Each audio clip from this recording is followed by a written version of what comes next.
I travel down the lonely road and no one seemed to care. The burden on my weary back had brought me to despair.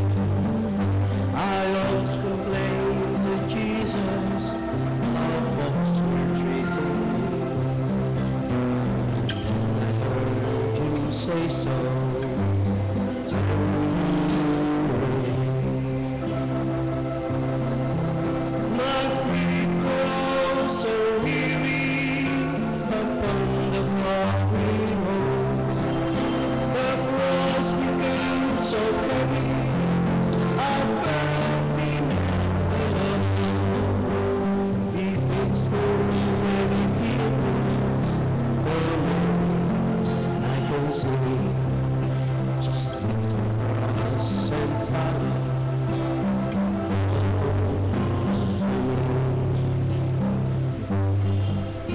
I've worked so hard for Jesus, I've most insane.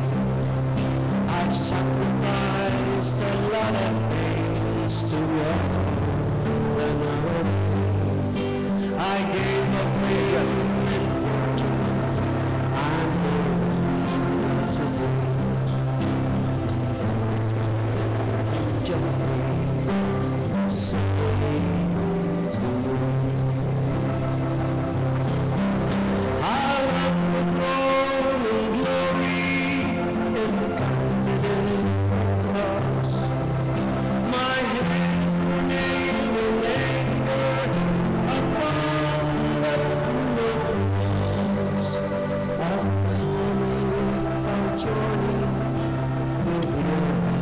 say to me, just lift your voice and follow close to me.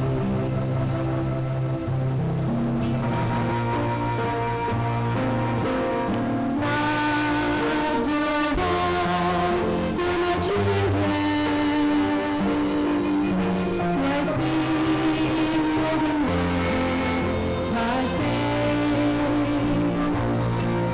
Do I treasure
Amen.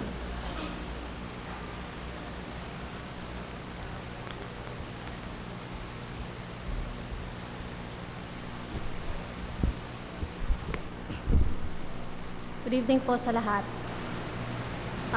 It's really all by the grace of God po na nandito po kami and I can stand here in front of you together with my family. Thank you very much po sa prayers nyo and encouragement na binigay nyo po parinig po sa akin. I was there po 11 days before it happened and masaya kasi the Lord is so good to me na hinayaan niya pa po ako na makauwi dahil sabi po ng nanay ko, umuwi daw po ako kasi dapat daw po nandun ako sa birthday ko ng October 25. So nakauwi po ako, 24 nandun na po ako. And then kinabukasan, may nag-text sa akin, Ate Kimi, anong handa mo?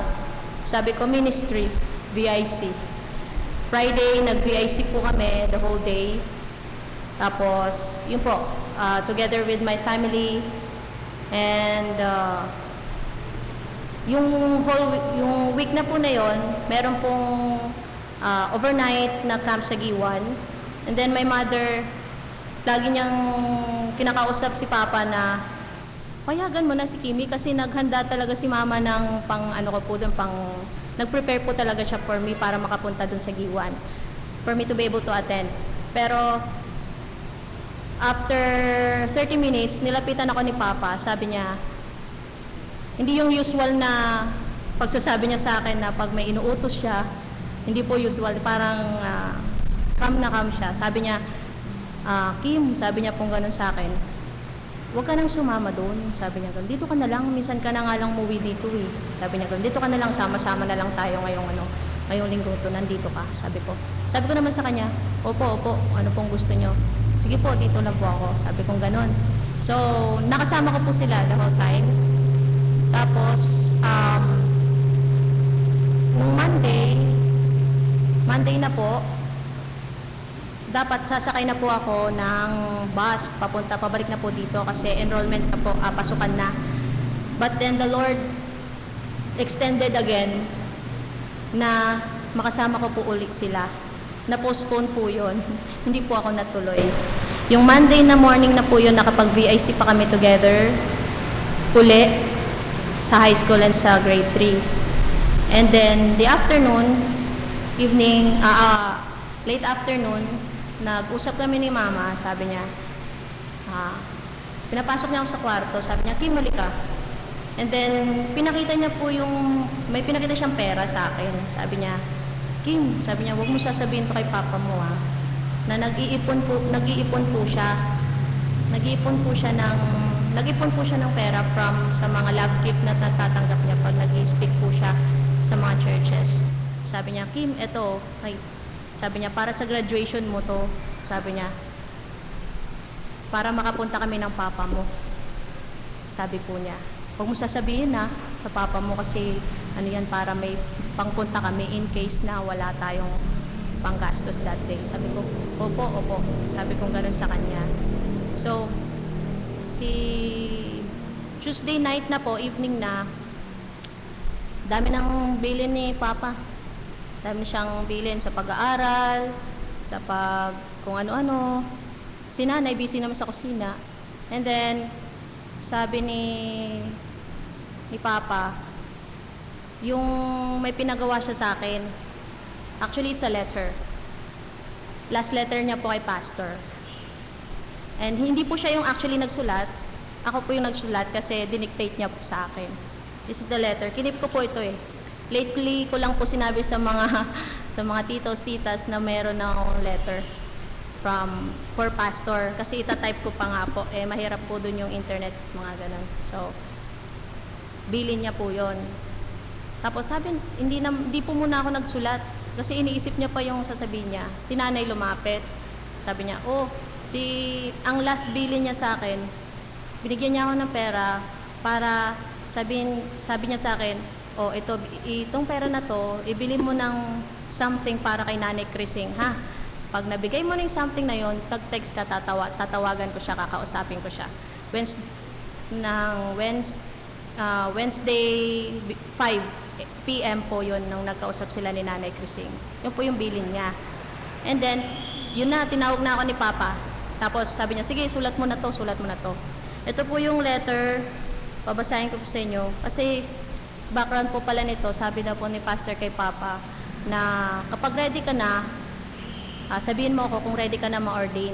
Kung ready ka na. Sabi niya sa Papa ko daw po. Tapos, kung sana daw po, kung maaga-aga natanggap ni Pastor to, maisasama daw po sa ordination ng 4 na missionaries this coming mission conference po, February. So, ito po yung letter. Pastor, ito po yung letter niya po sa inyo. Sabi niya po, Dear Pastor Nable, Sir, greetings po. I hope and pray that upon receiving this letter, you are doing fine by God's grace. I just want to ask you if you can be our speaker on April 27, 2014 on our 11th year church anniversary with the theme, nag-aaway pa po kami sa theme neto, sabi niya, ikaw na maglagay ng theme dyan. Sabi ko, onward, upward na, para pang Bethany. Sabi niya, tumahimik lang siya. Sige, sabi, pagpe-pray lang muna natin. Huwag mo muna ilagay. Tapos, ito po, we are praying that God would permit my ordination also. We hope and with our utmost prayer that God would allow these things to happen by His grace and His will. Thank you very much, and with much prayer, Pastor Ed. Yan lang po. Thank you.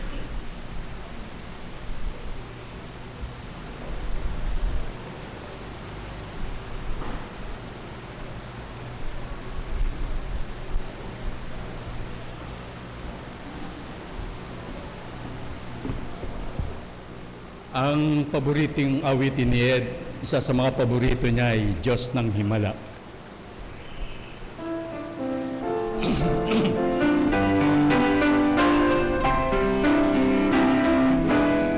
Kay rami nang nabubuhay, di alam saan patutungo. Kung may karamdaman o may suliranin, sino ang lalapitan mo?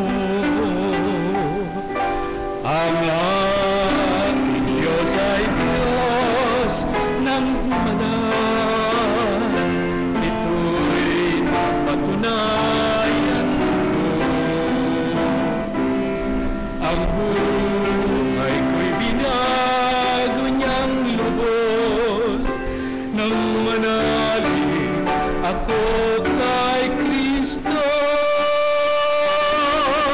Sa Diyos, tiwala ko'y walang hanggan. Kahit na magalinlangan ang mundo,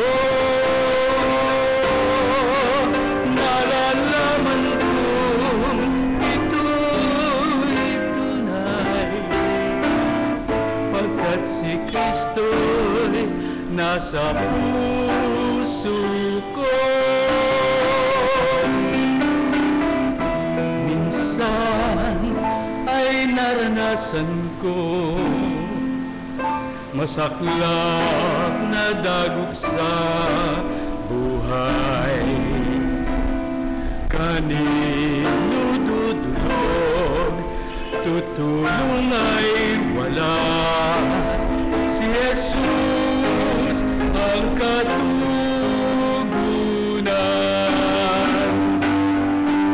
Ang aking Diyos ay Diyos ng Himala.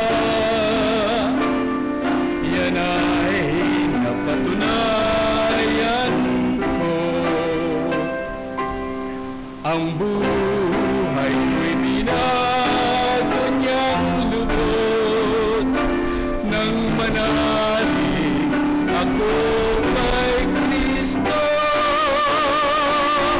Sa Diyos, tiwala ko'y walang hanggan. Kahit na mag-alinlangan ang mundo, nalala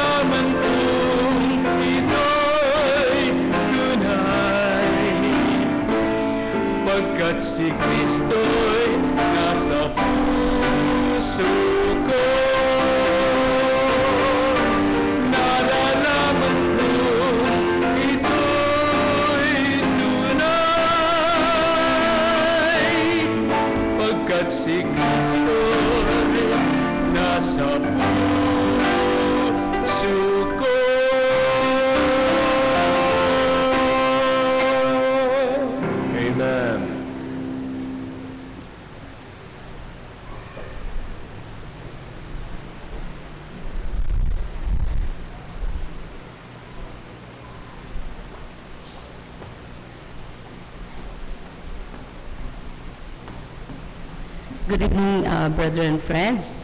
It's my share and my turn to share with you the final moments of my brother and my sister-in-law.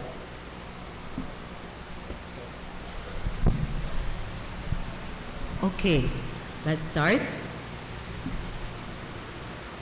That is Mano Ed. We fondly call him Mano Ed. He was born March 19, 1954. He's 10 years older than me. And then my sister-in-law, Janet, was born September 26, 1955. It was last May of 2003 when Mano Ed obeyed the call of God for him to serve in Hernani.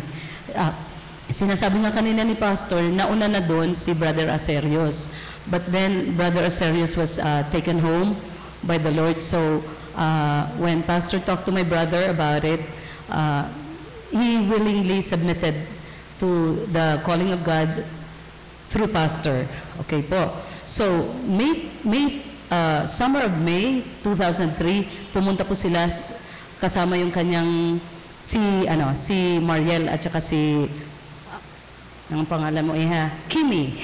Si Mariel at saka si Kimi.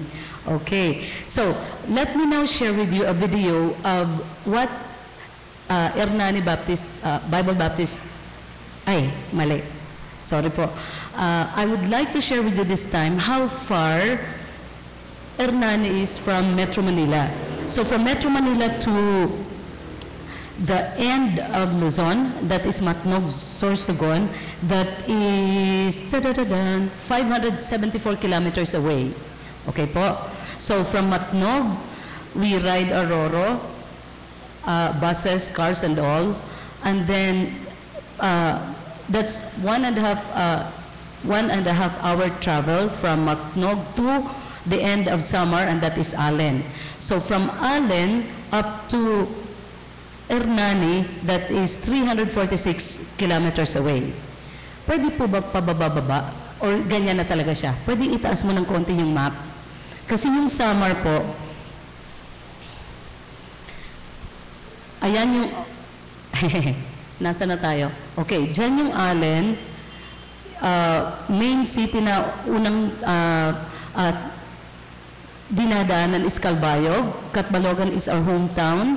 Ito po dito na portion, ano yan kasi island yung dalawa, may San Juanico Bridge. But we usually pass by this area, yan, Basay, Marabot, Giwan. Giwan is southward, ang Hernani dito banda, at saka dito ang Borongan. So, mula Allen hanggang Hernani, that's 346 kilometers away. Okay po. Next slide. Ito, this video will show you yung itsura ng Hernani Church Compound. Yung bahay na yan, Mano Ed was the one who built that. That's the house where yung isang pamilya, inadapt niya, isang widow whose husband was killed by the NPAs, nabaril po ng NPA. So inadapt niya because that woman had 7 children. Yung oldest na child po ni Lorna po ang pangalan, married already. So when the typhoon happened, wala na po siya kasi hindi na po niya kasama sila. So ito po yung bahay. Okay, let's continue po. That's a video actually. Kim took this just a few days ago before she came home dito. Yan din po yung unang tinirhan nila Mano Ed. He built that. And then, nakikita niyo po yung parang, yung ground, hindi talaga siya yung flat na lupa. Hindi yan. Atras muna tayo. Video siya. Okay, so, tingin na lang po kayo muna dito sa aking kamay. Para pong paganyan yan Parang rectangle, Pastor. So, yung first house na binil ni Mano Ed, yun yung parang kusina, kitchen, dining area. So when people come, doon niya nire-receive. Tapos yung second house na ginawa niya, learning center ng kanilang Blessed. I don't know if all of you are familiar with Bless, pero ang Bless po yan yung nagtuturo how to read ng mga bata. And then the third house, but that was the third house, doon po nakabahay sila Lorna. So, house, house, house. Opposite that, nandun po sila Manoed, yun yung parsonage. Tapos, pagkatapos ng parsonage, yun yung church na my brother also built, na mukhang arko. Kaya ang tawag ni Pastor Noah's Ark. Can we try it now? Ayaw? Ayaw? Okay. Yung picture na yan, actually, yan yung bunso sa mga anak ni Lorna. Ang pangalan niya po ay si Ezekiel. Actually, if we are able to play that video, makikita natin, ayan. Ayan si Ezekiel, yung bunso. Ayan si Janet. Yung bata rin na babae, yun yung isa din sa namatay. At saka, yung umaabot ng damit, yan, yung kuya, yan din yung namatay. So silang tatlo na magkakapatid plus si Janet, they all perished. Ayan, o, di ba ang cute-cute ng baby? Bit yung mga sinampay na uutusan na po. Okay. Then, I'd like to share with you the video of the storm surge.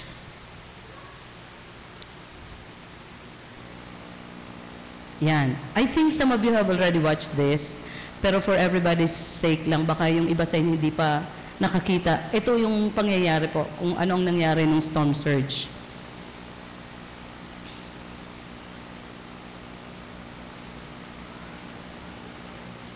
Yan.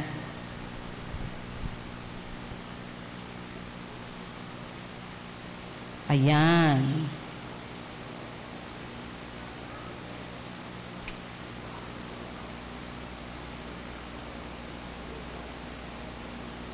Nakikita niyo po yung, kasi tumama yung alon dun sa bahay.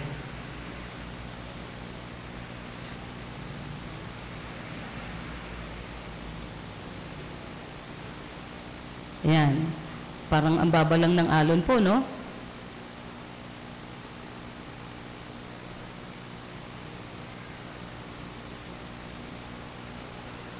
Andun na sa may bahay.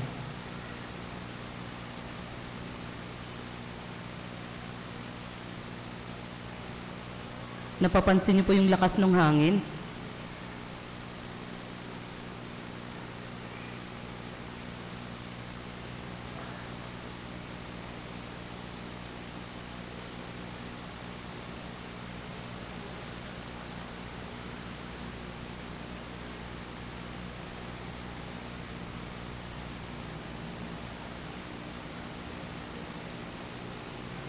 Ayan na.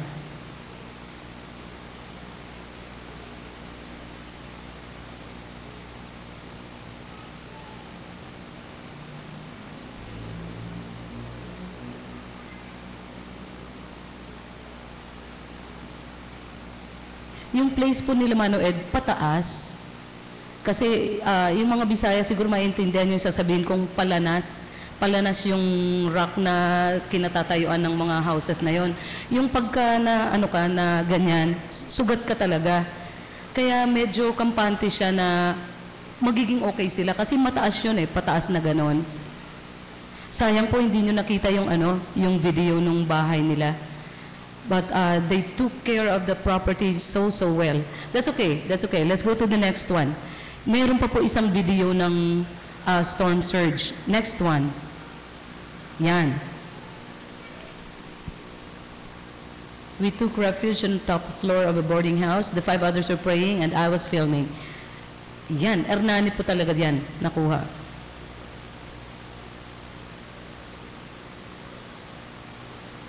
Yan, parang mababa pa.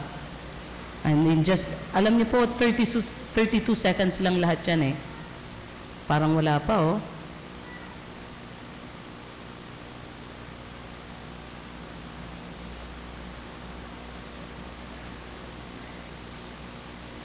I don't know if you noticed po doon sa sa map, ang gilid kasi ng Samar is already Pacific Ocean. Ayan na.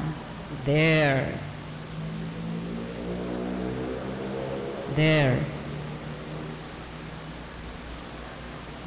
Yun po. mismo sa Hernani yan nakunan. Yan. So, nung dumating po kami doon, umalis po kami dito Tuesday, 10 o'clock. We arrived at Borongan, Samar, where the bodies of my brother and my sister-in-law were. Thursday, 12 o'clock already. Thursday, 12 o'clock. So when we arrived, pinakwento ko, sabi ko, hali kayo, sama-sama tayo, para isang kwentuhan lang si Lorna. So kinento ni Lorna na, sige, can you please show the next slide? Oo, ayan, yan po.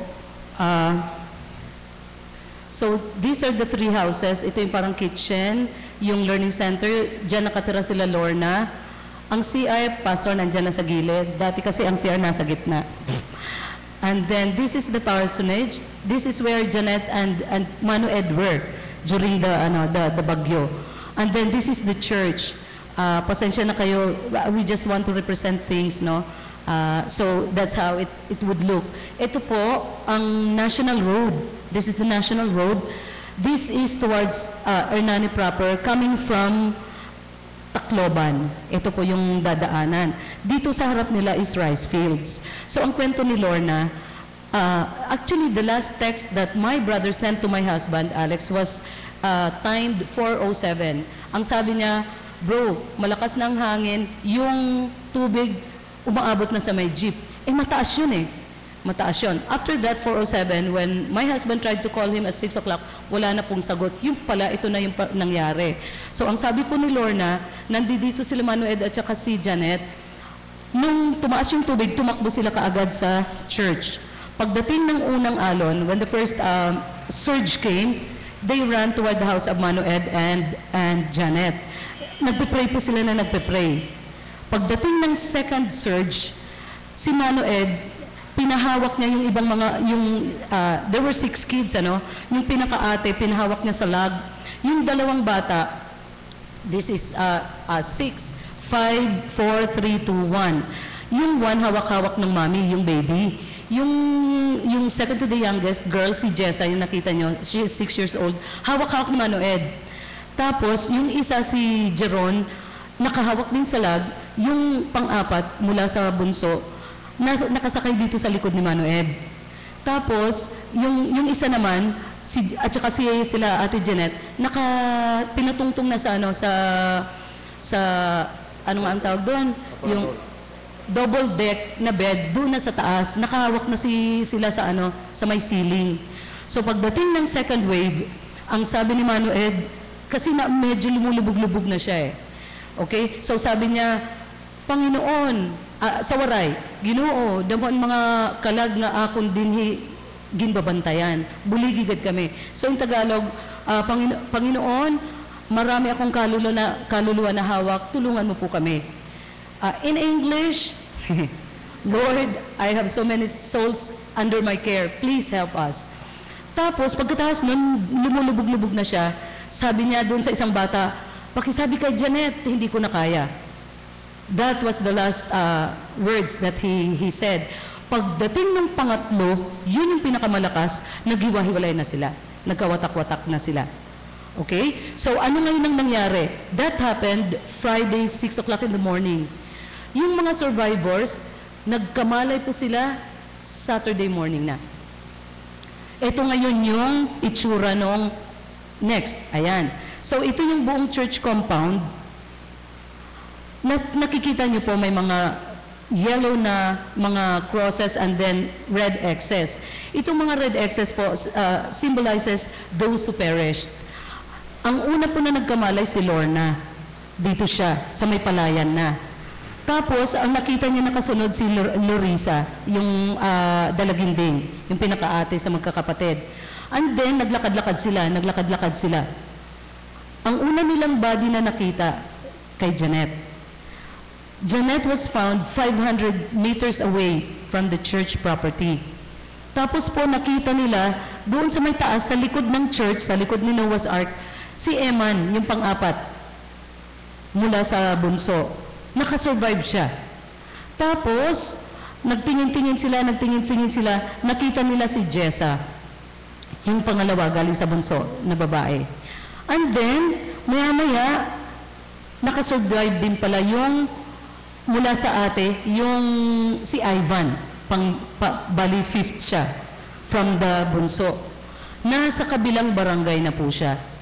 Parang malapit lang pag tinignan natin, but the actual place, malayo po. Nasa kabilang barangay na siya. Doon siya nagkamalay. Then, yung isa, yung pangatlo galing sa bunso, nakita sa may high school na ang kanyang body. Unfortunately, the baby that you saw, hindi pa nakikita hanggang ngayon. Si baby Ezekiel. So, nung nakita nila, ang kaya nilang buhatin, si Janet, dinala nila sa church. Tapos ito si Eman, siya ang nakakita, hinanap niya talaga dito sa rice field. Siya ang nakakita ng body ni Mano Ed.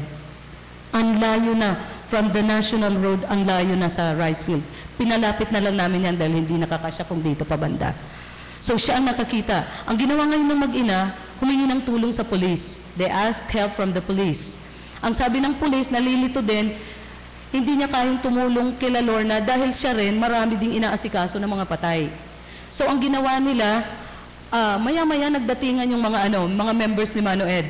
So, ang sabi ng barangay captain sa kanila, isama na natin sila sa mass burial. Hindi sila pumayag. Tapos may nagsuggest, dito na lang kaya natin ilibing sa church compound. Hindi naman pumayag yung mga kapitbahay. Natakot siguro sa multo. Yun. So, anong ginawa nila? Gumawa sila ng paraan para si Lorna makapunta sa Borongan. Borongan is 1.5 hours away from Hernani. Sa Sa regular na panahon. Wala yung debris. Lahat yan, ang dami ng debris, ang daming mga patay na nadadaanan nila. So, nakarating sila sa Borongan para sabihan si Manamads. Kilala si Manamads, my sister-in-law, the wife of my brother Titus. She is from Borongan. Nakarating sila doon 3:00 na ng hapon. So, nag-organize sila Manamads ng mga gamit, sasakyan, at sama-sama silang pumunta sa Hernani. Ang kanilang pag-park 2 kilometers away from the church kasi hindi na kayang daanan sa dami ng debris. So mula sa mga 2 kilometers away from the church, they had to walk. Nakarating sila po sa Hernani, 7 o'clock in the evening already. Maulan, pag umuulan, walang buwan. Di po ba nakikita niyo bilog ang buwan ngayon? Pero during that time, because of the rains, wala pong buwan. So they were just lighted by a flashlight. So naglakad sila, nakita yung body ni Mano Ed dito sa rice fields hanggang tuhod halos ang putik. Kasi di ba gano'n naman ang rice fields maputik. Plus yung tubig na yung sa surge. So talagang hirap na hirap sila. Nakita nila si Mano Ed na nakaganon. Nakadapa. Tapos nung hinawakan ni Intoy, yung pinsan ko, ang kamay ni Mano Ed, some of the flesh sumama na sa kamay niya. Nasa kasi it was already 1 day old, no? So nag-start na matunaw yung katawan at bloated siya. So binuhat nila, dinala nila sa church at doon isa-isa nilang binalot. Ang dala nila tolda ba tama sa Tagalog? So, paano ngayon yung laki ng tolda? Ang ginawa ng sister-in-law ko, humiga siya. Ito, sige, lagyan mo ng allowance, ganyan yung sukat. Sige, gupit. So, ginupit, binalot, isa-isa sila. So, there were 4 dead people. Si Mano Ed, si Janet, si Jessa, at saka si Jeron. So, they were brought, ang hirap daw po, kasi 2 kilometers away, biro mo mula dito pa lang. Hanggang doon sa pinarkingan ng car. So they were able to arrive at Borongan 2 o'clock already in the morning of Sunday. Sunday is church day. Okay po. So dinala nila, ang blessing po, si Manamads, my sister-in-law, has a sister who works in DSWD. And her office is at the hospital. So doon sa hospital, madali niyang naipakiusap na imbalsamuhin kahit na nag-start na yung decomposition. So napaimbalsamo, and then they had to deal with the coffins. Yung isang malapit sa kanila na parlor, tigwa 100,000 ang coffins. Hindi nila kaya. Sabi nila, punta nga tayo sa iba. So pumunta sila. Yung kasunod na pinuntahan nila, ang available lang na ataol, 3. Ang usual na price is 18,000. Dahil emergency, nagkakaubusan, sabi, yung asking price nila is 80,000. So tinawaran nila ng 70,000. So for the 3 coffins, yun yung kinuha na nila. Kasi last 3 na rin yun. Tapos yung 2 bata, nilagay na lang dun sa isang ataol. Mamaya makikita niyo po sa sa mga pictures. So naadala ang bodies nila Mano Ed,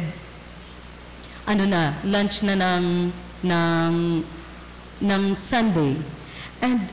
And to think na, alam niyo po, yung mga kumuha ng bodies, 2 days hindi sila makakain. Gutom sila, pagod sila, pero hindi talaga sila makakain because of the stench of the dead bodies. And kaya pastor, isa-isa ko talaga silang binigyan ng ng money talaga. We were so grateful to them. Si Mana Mads, kasama si Pastor Luel Barte, siyang tagahawak ng flashlight. May 2 Bible students, si Julius at si Joshua. And then yung pinsan ko na yun, alam niyo po, napaka-precious sa amin kasi nung si Mama may sakit, siya yung nagbantay hanggang namatay si Mama. Nung si Papa may sakit, siya din nagbantay hanggang namatay si Papa. Tapos nung kay Manuel, nandoon naman siya. At that moment, nagsimba siya, nag-visit siya sa Borongan. Tinignan niya kung kumusta na si Manuel. Nagkita-kita sila doon. Kaya ang bait talaga din naman ng Panginoon. Okay? So lahat sila, tapos sila Lorna, yung may isang pastor din po from Borongan, si Pastor Sam Baldono, he's a doctor. May kasama na isang member ni Manoed, si Brad Nonoy. Yung po, nung time na pumunta sila, naka-motorcycle sila. Nung nakita nila yung body, wala silang magawa, hindi nila kaya kasi wala silang gamit. So nung naglakad sila, nagkasalubong naman sila nila Manamads. So they work together as a team. So they were the special people who were used by God to retrieve all the bodies. Tapos po, okay na, Sunday, Monday pa namin nalaman po. You know why? Total blackout ang Samar, walang communication. So Doc Baldono had to go from Borongan to Tacloban para to make a call to my brother-in-law, si Pastor Sam Nacionales. So doon na-confirm na they had the bodies of my brother and sister-in-law. And nung sinabi niya, tinawag ko na kaagad kay Pastor. So Pastor organized at once yung sasakyan. Unfortunately, hindi po pwede na yung sasakyan na yon. So we prayed to God, Lord, please provide us a car. Alam niyo po, ang binigay through Brother Onchong, ang ganda-ganda ng Nissan Urban din na car. Tapos ang galing po ng driver, ang galing sa pagmamaneho. Alam niyo po, nung umalis kami sa may Atimonan, di ba ang Atimonan is liko-liko? Naku po, ang lakas-lakas ng ulan. Ang lakas talaga ng ulan. The blessing was, the car had fog lights. Kasi talagang zero visibility po. So that was the first thing na challenge sa amin. So ang tanong lagi, tutuloy ba o hindi? And then there was this news na hinaharang yung mga nilulut, yung mga relief goods na pumupunta doon. So all we had was our faith in God and your prayers. Alam niyo po mga kapatiran, we really thank you for your prayers because we felt it all the way. So, umalis kami alas 10, nakarating kami sa Matnog, yung dulo ng Luzon, ng alas 12 ng tanghali, Wednesday. Ay nako, ang haba-haba naman ng pila ng mga sasakyan, relief goods, yung mga para sa Meralco, mag-aayos ng lines, yung mga magdadala ng gas, yung regular na mga buses na nagtatravel, tapos yung mga sangkatutak na cars. Alam niyo po, lagayan talaga ng lagayan para makauna yung iba. So, by God's grace, we were able to load up 6 o'clock already in the evening. So, from 12, we had to wait up to 6 o'clock. And then, nakaalis kami 8:30 pa ng gabi. So, in short, after that 1.5 hour crossing the sea, nakarating kami sa dulo ng Samar, alas 10 na ng gabi.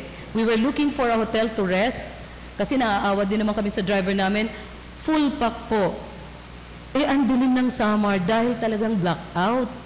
So, tutuloy tayo o hindi? Sige, nag-pray kami. Every step of the way, nagpe-pray kami. Sige po, sabi ng driver namin, sige, kaya natin to. So, pilit kami sumagsag nung alas 10 na yon.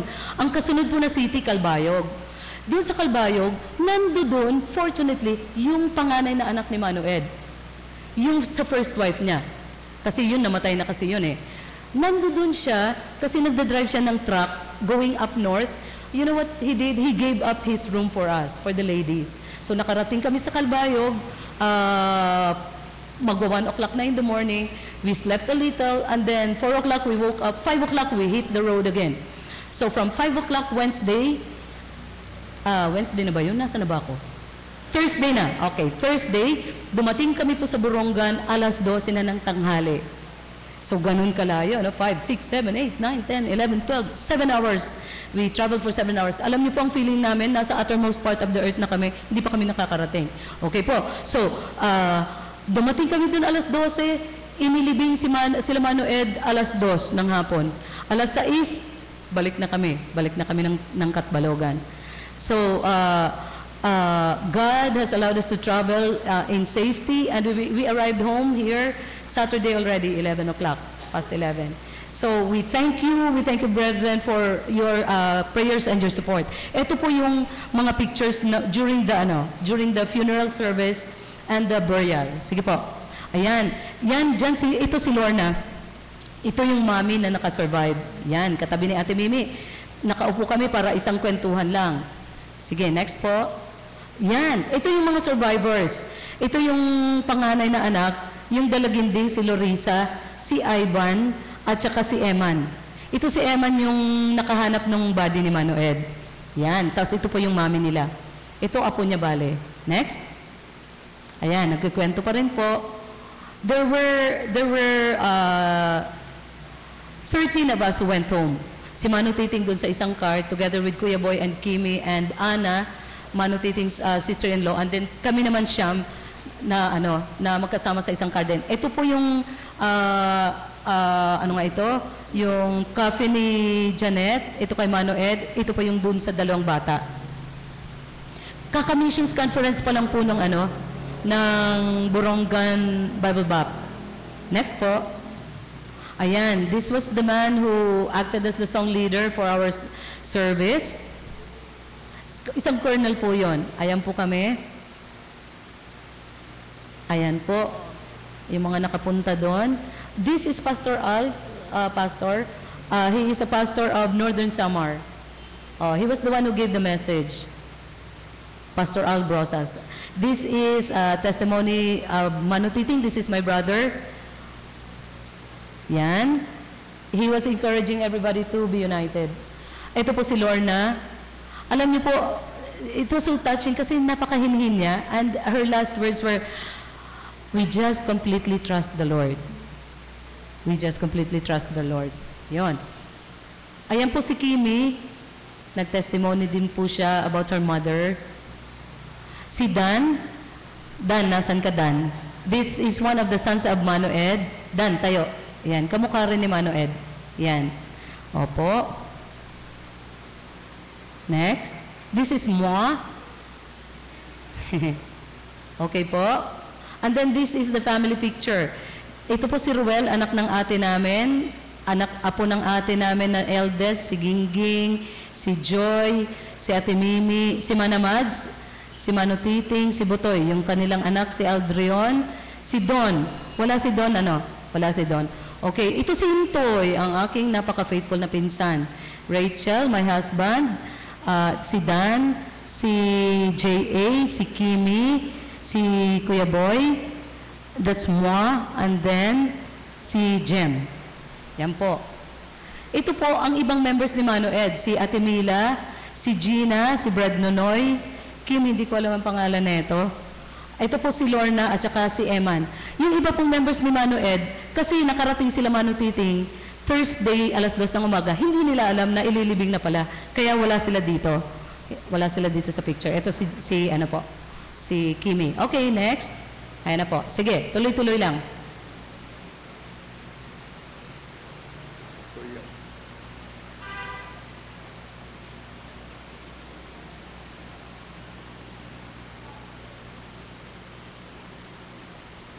Pastor, mahirap pala maglibing ng 3 ataol. Ayan, alam niyo po, ang burial na yan was made possible because of some friends also of my nila Manamads. Nung naghukay sila una, may tubig, so lumipat sila. Yung sunod naman na hukay, may bagong nilibing pa. Lumabas pa yung ulo. Yan, so lipat na naman. Yan. Ayan. Yung kay Janet yan, ano. Kita niyo po, may konting water pa po, no? Ayaw na nito magsindi. Point. Yan. Sige po, sige. Yan. Kay Janet. Ayan naman yung kay Mano Ed before he was, buried. Yung sister po ni Manamads, yun po ang napakalaki ng role para mailibing. Ayan na po. Nailibing na po dyan si Mano Ed. Nakiusap sila actually po, sabi nga nila, nagkailangan kami mag-white lie kasi hindi pinalilibing yung mga hindi taga Borongan. So sinabi na lang nila na sila ay mga taga Borongan, napunta lang sa Hernani, kaya doon sa Hernani inabutan ng bagyo. Ayan po. Sige po. So together in their lifetime, together in their final moments. That is our comfort. We miss them a lot. We love them, but it's a great comfort na even as they went together, siguro naka-holding hands pa sila nung humarap sila sa Panginoon. So togetherness in God, with God, and for God. Maraming salamat po. Amen. Pastor Sam Nacionales.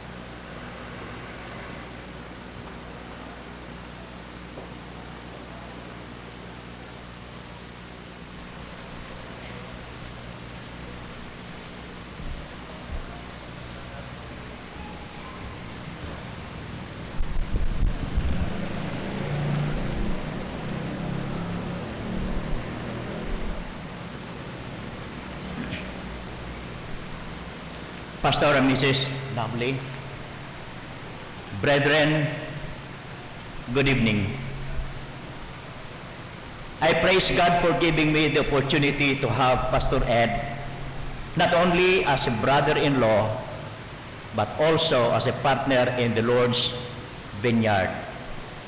As a brother, he was always ready to help in whatever way he can. I admired his being jack of all trades, plumbing, electricity, carpentry, and many others. He helped us put up the tower for the beacon, the FM radio station entrusted to us by Crusade for Christ Brethren. He also had one like it. We welcome Ed's and Janet's visit, great fellowship of joy, and discussions about the ministry. As a fellow worker in the Lord's ministry, he was always open to new things that would prove more profitable, more effective in winning souls to the Lord. If I may be allowed to say this, Pastor Ed was at the zenith of his ministry. When Pastor Hoagie shared with him the bless, he went into it with enthusiasm. He only stopped it when he was finding it very difficult to have donors or sponsors for the children. He and Jeanette started holding VIC classes in the Hernani schools and were making headway in this endeavor.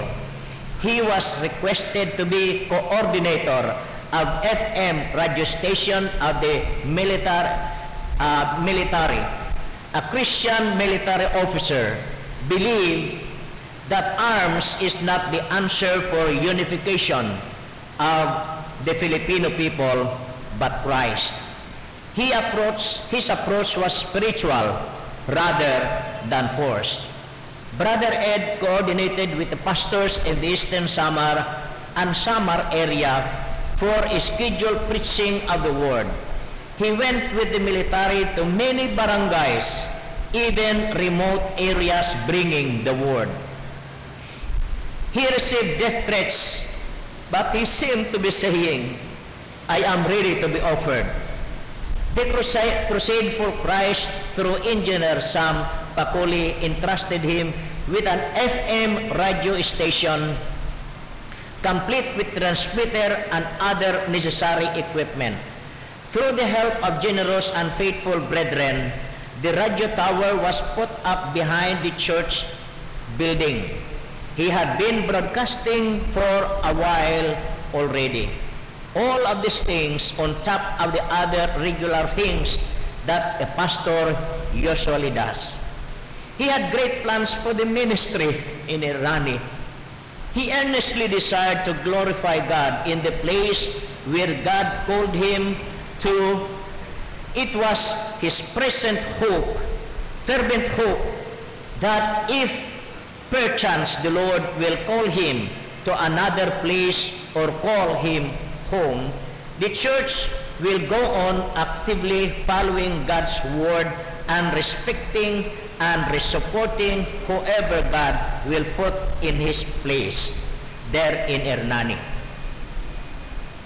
But God, in his sovereignty and omniscience, had other plans for him. It was time for him and Jeanette to experience the bliss and the wonder of heaven, so God called them home. To you, Ed and Jeanette, hasta la vista in El Cielo. Good evening. Amen.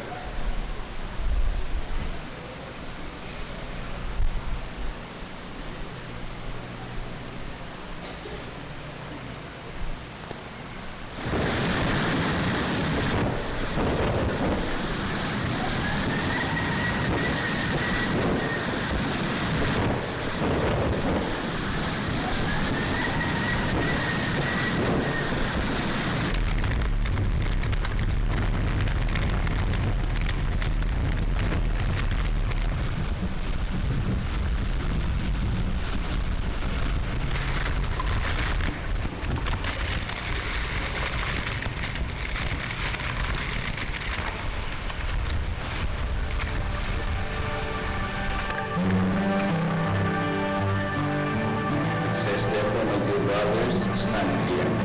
Let nothing move you. Always give yourselves fully to the word of the Lord. In this verse, I saw the life of Pastor Ed and his wife, Janet. They were abounding in the word of the Lord.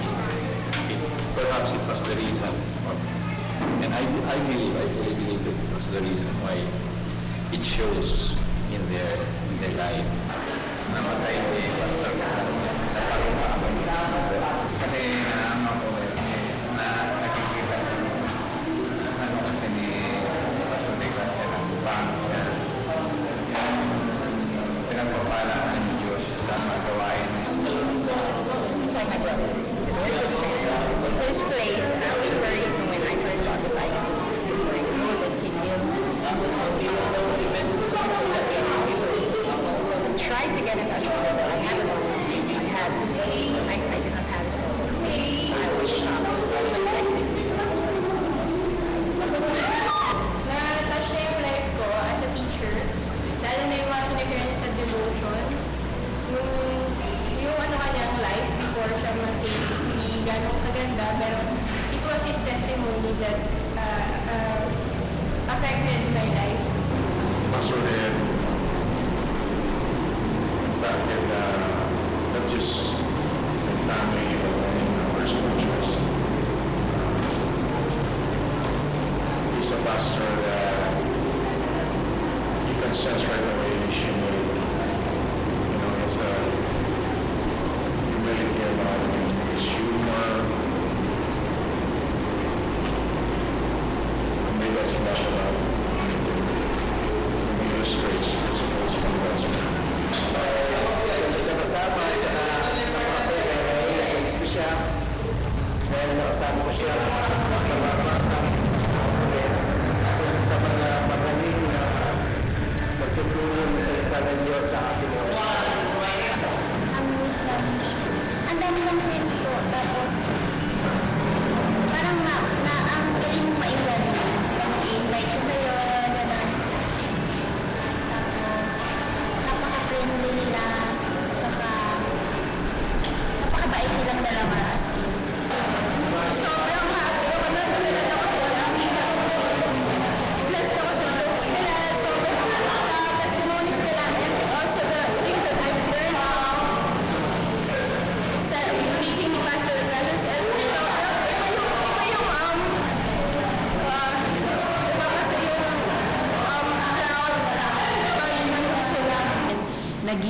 tunay po sila na pagpapala personally sa akin.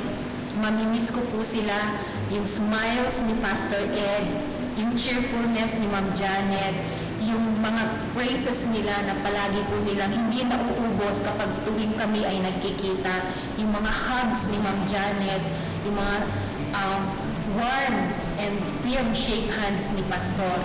Yun po ang aking maaalala sa kanya.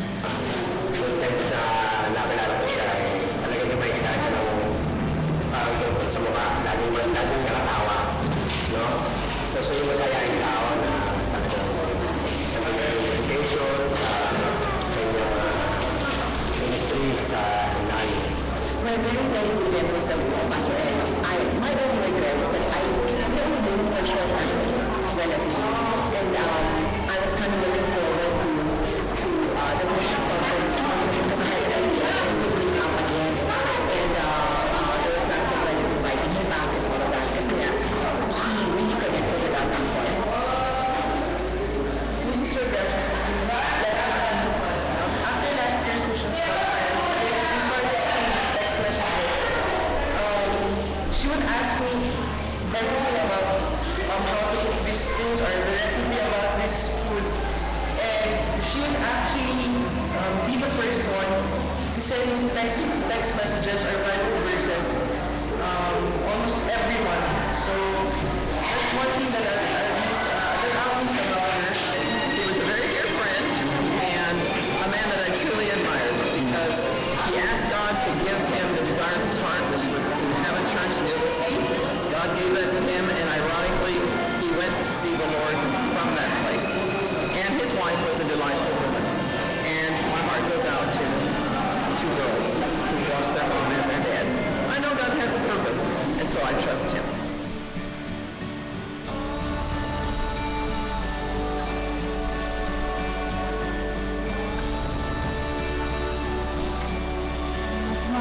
Ipag-pray po ninyo na magkaroon po ng power at para po doon sa gawain na sa namin.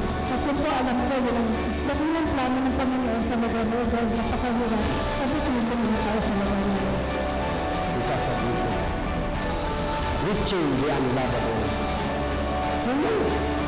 One of these days, pagdating mo sa langit, may kakalabit sa'yo. Sir, maraming salamat po. Kung hindi kayo pumunta doon sa mga lugar na yung extension, walang naman sasabi sa thank you po. Kung wala kayo, wala ako dito.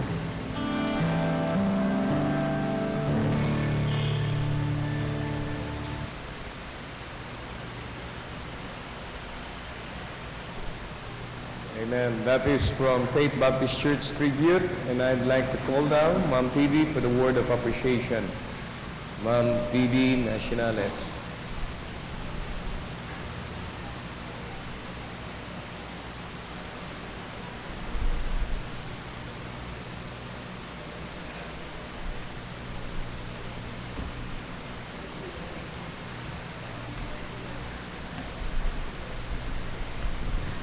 Pastor Nobly, Win, dear brethren in Bethany and even out of Bethany, good evening.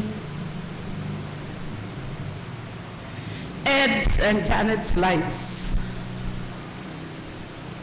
are the manifestation of God's love, mercy, grace, patience, and righteousness. And we praise God for being God. And we praise God for giving us Ed and Janet even until this time. But let me backtrack a little bit. Before the storm, when it was announced that we had a strong storm, Sunny Pajarilla, one of our young people who is now head of Pag-asa in Puerto Princesa, posted on Facebook, "It's going to be a strong storm. You better pray."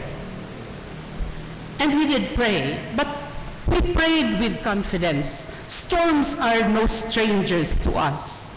We are used to the storm. Sometimes what you call the storm here, unos lang yun sa amin. Yung mga floods ninyo dito, dun sa amin, hindi na yun nakakatakot. So we prayed with confidence. Not only were we used to the typhoons, their location was really good. They were protected by a promontory that was wooded and that covered the church building and the rest of the property from the shores. And we did not know about the surge. I am now 68 years old. I have never heard or learned about the surge. We did not expect that. But even if there was that surge, I still trusted, I still hoped earnestly that the Lord would spare Ed and Janet and the other brethren.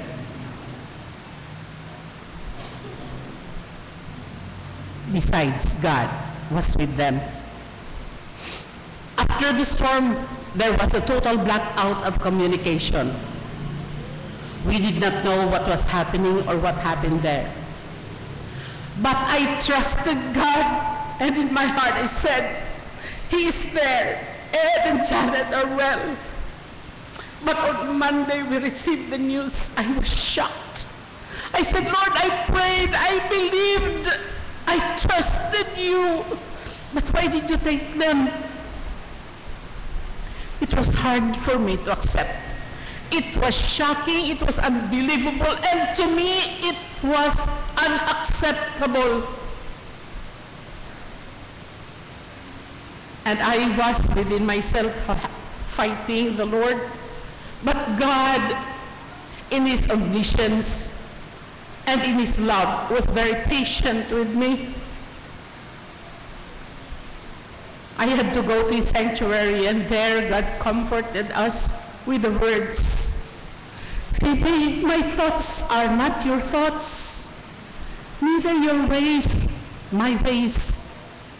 And remember, all things work together for good to them that love God, to them who were called according to His purpose.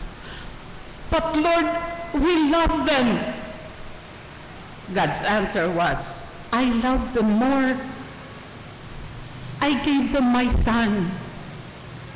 Through my friends and brethren, we can never outlove the Lord. And then we have to trust Him. I had to ask the Lord to help me to trust Him more. Because God is sovereign and omniscient. And God owes us no explanation. God owes us no apology. But God expects us to trust, to believe Him, and to pray, and to know that He is in control and He knows what He is doing. So God's words soothed our hearts and gave us more strength, so that on behalf of our clan,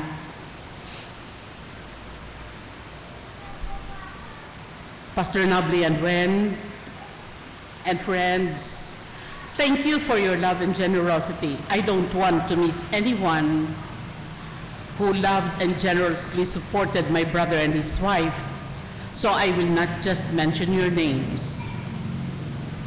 God in heaven holds the indelible record of your kindness. May He multiply your blessings. And because we have accepted the will of God and His purposes, even if we cannot fully understand, then we can say, it is well with my soul. Amen.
Amen. I trust that it is truly well with our soul, and we recognize that God doesn't commit any mistake, okay? And thank God for this memorial service, a remembrance of God's great grace in the life and ministry of Pastor Ed and Sister Janet Regracias. Please pray for the man the Lord will call to take care of the work there in Bethany Baptist Church, Hernani. We will be celebrating this coming April, the anniversary, and we will fulfill that request of Pastor Ed. I just do not know who will be pastoring there, but regardless, we'll continue on. But even before that, please pray as I plan to make the trip.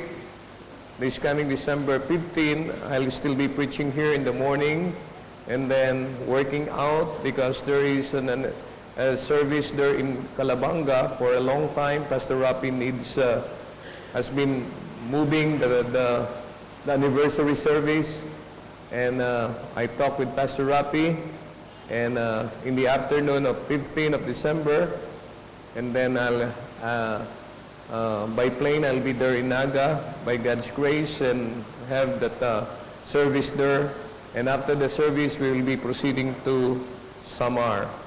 I am still working on the team that will be going there and need to talk with the members of Bethany Baptist Church there in Hernani. So please pray with me on this, and I do not know if the Lord will touch the heart of Titus, no? But I've been always telling Titus, there is Tarangnan, but somebody has taken over, but I do not know. But just pray who the Lord will touch. I was telling some of our young people, but they said, we do not want to go because all those pastors that go there, the Lord promotes. But folks, God has a plan, God has a purpose. So please pray for that. I need that letter from Kimi. Hindi lang natin may ordain si Pastor Ed, and that is already passed in the organization of the church, the calling of the pastor, and then the ordination of the pastor. Ang sabi ko sa kanya, pagkahanda ka na, and the church has already called for the ordination in Bethany, Hernani, the ordination of Pastor Ed, ang time lang, ang hindi pa naiseset. And the time has come, but it was overtaken by this event. Okay? So I hope you understand why there was that delay in the ordination. It is supposed to be based on Pastor Ed's desire when. Handa ka na ba na ma-ordain? Hindi pa po. Okay. And just like in other cases that were organized, we present that the pastor be ordained, but it's up to you when he will be ordained. So, folks, let's continue to pray. The Lord has already given rest for the Pastor Ed and Sister Janet. Now we are still in this world, is struggling, but by the grace of God, His presence is upon us. I'd like to request, before we close in prayer, the Regracias family to come. We would like to, of course, we thank God for Criselda Salak. She accepted Christ as Savior. Nanay Criselda, thank God for, let's give her a big hand. Thank God for that. Nanay Criselda is now a believer. Talagang walang takot na sa kamatayan. Dahil to be absent from the body for the believers to be present with God. I'd like to request the Regracias immediate family members, could you please be here, and after the prayer, please come by and express not only your sympathies but your prayers for the Regracias family. Kung hindi makakatagal na nakatayo si Ma'am PB, bigyan ng silya dito. No? Okay? Now, this is not much, but in behalf of Bethany Baptist Church, please accept this. Ang matriarch ng family, si Ma'am PB, this is not much. But, folks, we continue to help them by the grace of God. But this is just a special offering for this occasion. In behalf of Bethany, please accept these 10,000 pesos. So please come by, shake hands. Thank you. Please, could you please move a little here? Hindi na? Okay. Baka ngumingi si Ed pagka... Okay, after the prayer, please come by, shake hands, and where's Kimi? Kimi, here. Si Don, si Dan. Okay? Si Dan ito, si Dan. Okay? So folks, wala si Titus, dahil takot si Titus, nakakausapin ni Pastor sa gawain. Walang imposible. No? Tinawagan po ako ni Dr. Yusalva, Brad, sino magte-take over ngayon sa Hernani? Tok, wala pa po eh. Pinagpe-pray pa namin. Pero may naiisip na po ako. No? Sino yung Brad? Yung kapatid po ni Ed, si Titus. Baka mamaya malaman ni Amanda. Well, we can never tell. But let's pray. And let's all stand, please. We close this memorial service in prayer, and after that, please come by, shake hands with the immediate family members, and continue to pray for Sister Kimi.